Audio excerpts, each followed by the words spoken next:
And Richard, how did that make you feel? I just fell more deeply in love with her at that very moment.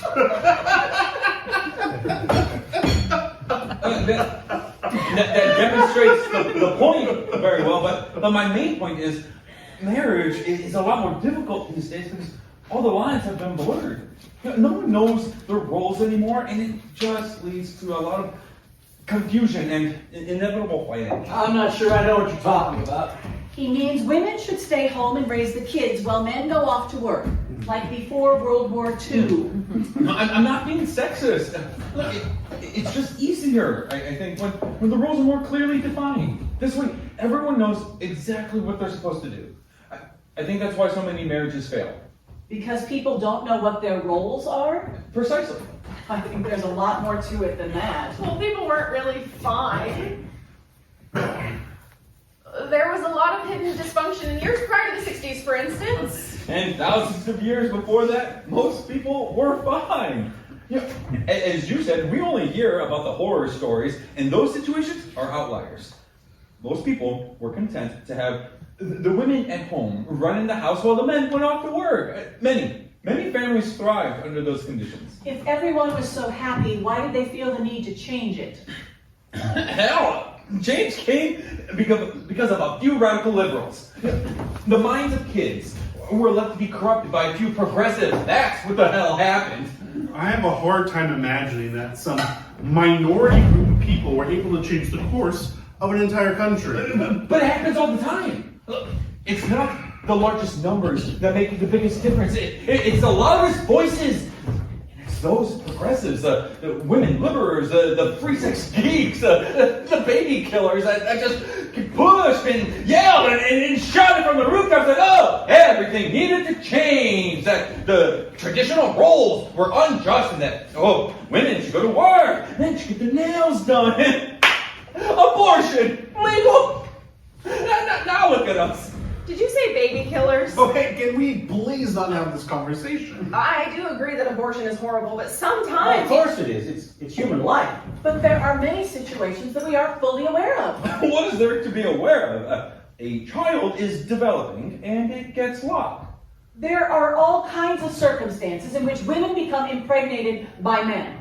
There are millions of circumstances, many unknown to us, that involve the life of a woman who's pregnant.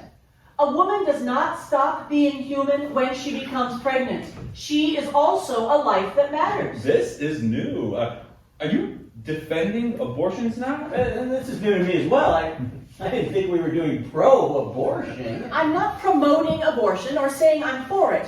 It's just things aren't always in the extreme. Calling people who have abortions baby killers is extreme and, well, hateful. Oh, then what should we call them? People who are in mysterious situations who end human life? Really, Horace. I think the wine is catching up with us. There's Maybe we just- should just get back to why we're all here tonight? Things aren't always black and white. Of course not. Let's move on, shall we? Florence, Well, may I just say, if we try to look at it objectively and take the population of the Earth into consideration, I mean, of course human life is important and valuable. I mean, of course. But if we can take the population of the Earth into consideration, the truth is the world is becoming overpopulated. Are there enough resources to sustain an endless growth? God will provide, honey.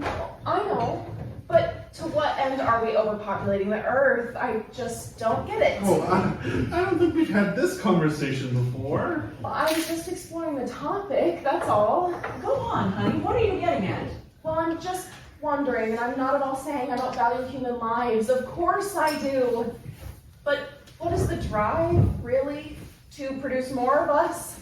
I mean, what does it actually get us? Well, it preserves our species. Is our species under threat? I don't believe humans are an endangered species, right? How long have you been thinking about this? No, of course not, but that isn't the issue. What is the issue? The issue is human life is sacred. Like, oh, why is this a question? Well, of course human life is sacred, but there are 7.9 billion people on the planet.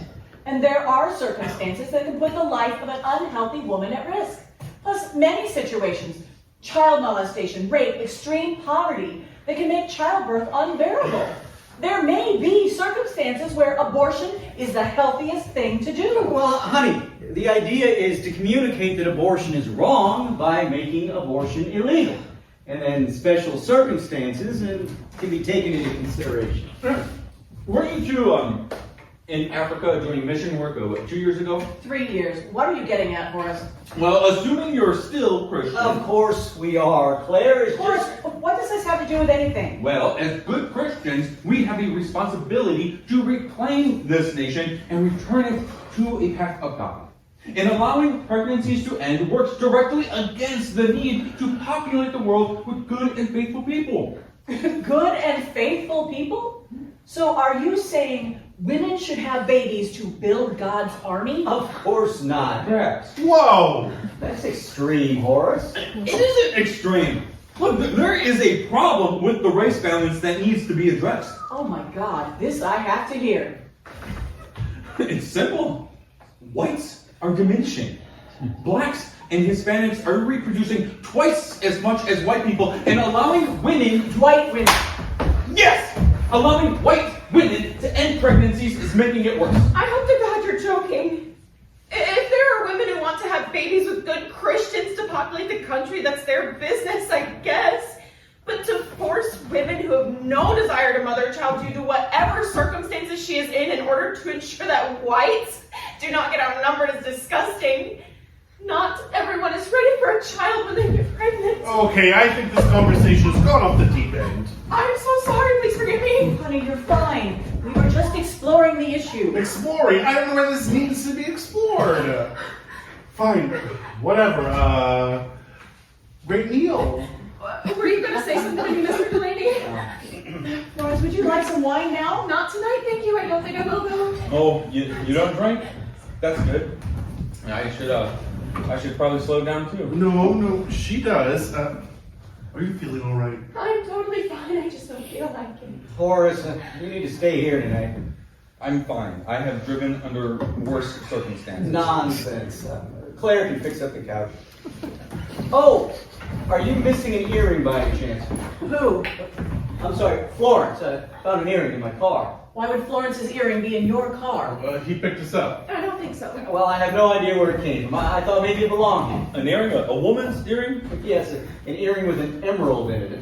I think it's real. Oh, Bob, looks like you've got some explaining to do. I have no idea where it came from. That's just it. That's right, Dad. Is there something you need to tell us? Very funny. If it was something mischievous to represent the evidence in front of my entire family. Oh, I don't know, Bob. Sure seems like the perfect cover-up. That's right. What better way to hide the evidence than to put it right in front of us? There you go. That's enough, you two. Bob isn't seeing anyone. I'm sure there's some reasonable explanation for it. Didn't you have candidates in your car? Bob's company is doing the search. For what? A new sales manager. What about it? Well, one was a woman, right? The earring was in the back. I didn't make her ride in the back seat. It could have fallen into the back. That happens easily. Of course, those things fly all over the place. Problem solved. I don't know. I guess. Maybe. Where's the earring now? What do you want with it? Are you gonna get your nose pierced now? Maybe I will. Actually, if it is a real emerald, you can actually place it in another piece of jewelry. See?